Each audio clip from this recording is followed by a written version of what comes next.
Hello students, now we are finding electric field due to a uniformly charged thin spherical shell.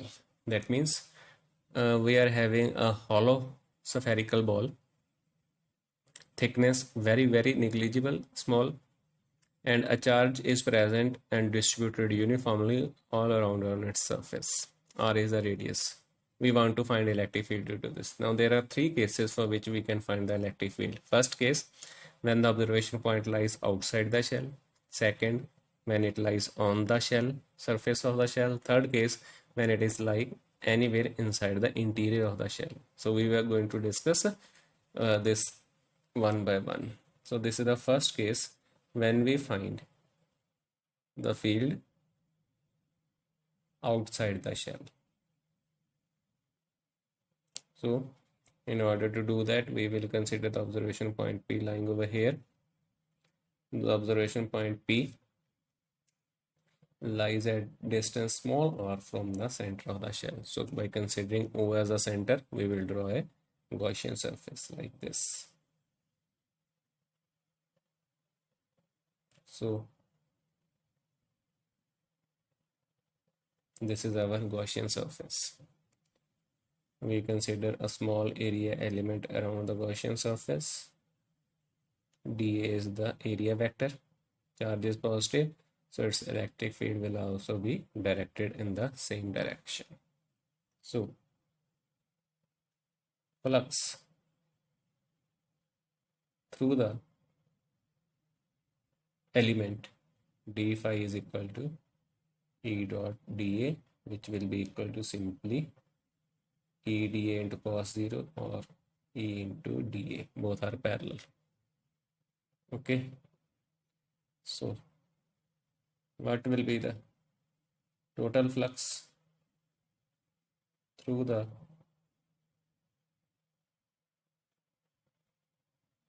Gaussian surface phi integral of d phi integral of EDA. Field is same all around. Take it outside the sign of integration. dA integral gives us the total surface area of the Gaussian surface. It will be equal to E into A, E into Gaussian surface sphere of radius small r. It will be E into 4 pi r square. This is our first equation again. According to Gauss theorem, flux is equal to Q over epsilon naught.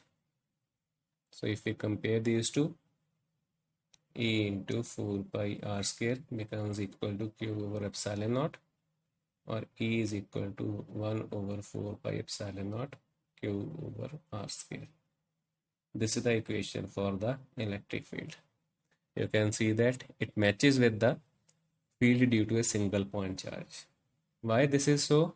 Because when we consider that our observation point lies outside the shell, quite a larger distance, such that its distance of observation point from the center of the shell is greater as compared to the radius of the shell itself, then the shell will appear to be point in size. The simplest example is the sun.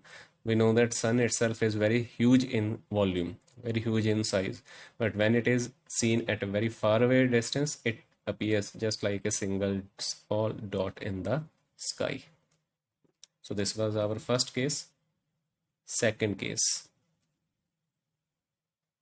on the surface of the shell. Now, if we repeat the same derivation as it is by pointing or placing the observation point on the surface of the shell, in that case, we will have the Gaussian surface having its radius exactly equal to the radius of the shell itself. That means, in that case, R will be equal to capital R. So when we repeat the whole derivation, the only thing that will change over here, that in this expression, small r will be replaced by capital R. So whereas electric field outside was this one, electric field on the surface of the shell will be 1 over 4 pi epsilon naught Q over r square. So this will be the expression. So by just making this small change, we will be able to arrive at this equation. So no need to derive any equation for that. Okay, let's move to the third and the final case. Third case, field inside the shell. So this is the shell. Positive charge lies outside its surface. On its surface, O is the center, R is the radius. We consider P is the observation point present at distance R. So by considering O as a center, we draw a sphere around the point O. This will be our Gaussian surface. Now if we see Gauss theorem, it says that phi is equal to Q over epsilon naught. That is, electric flux through a closed surface is equal to 1 over epsilon naught times the charge present inside the surface. So Q is the charge inside the surface. But if we take a look at this situation, the charge is present, this positive charge is present only on the surface of the shell. There is no interior charge.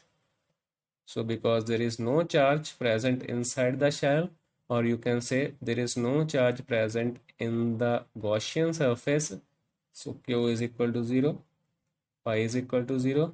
So hence we can say that electric field is also 0 inside the shell. So electric field lies only on the surface away from it, but 0 inside it.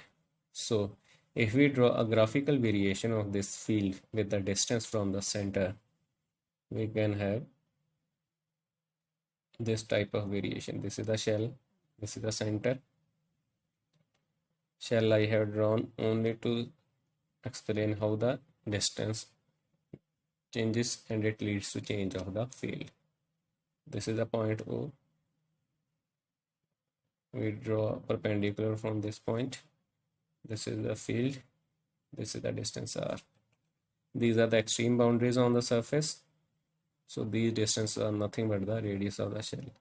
Distance taken along the plus axis, this will be plus R, this will be minus R. We know that right from the one interior point to the another diametrically opposite end field is 0. So electric field is totally 0 inside the shell. But as we move right on the surface of the shell, field simply jumps to the maximum value. Suppose this is the maximum value. So this is the maximum value of the electric field right on the top of the surface. And after that, E is inversely proportional to R square. So as the distance increases, the field decreases. And where it meets? At infinity. Because when R becomes equal to infinite, only then field will be equal to 0. So this was the field due to uniformly charged thin spherical shell.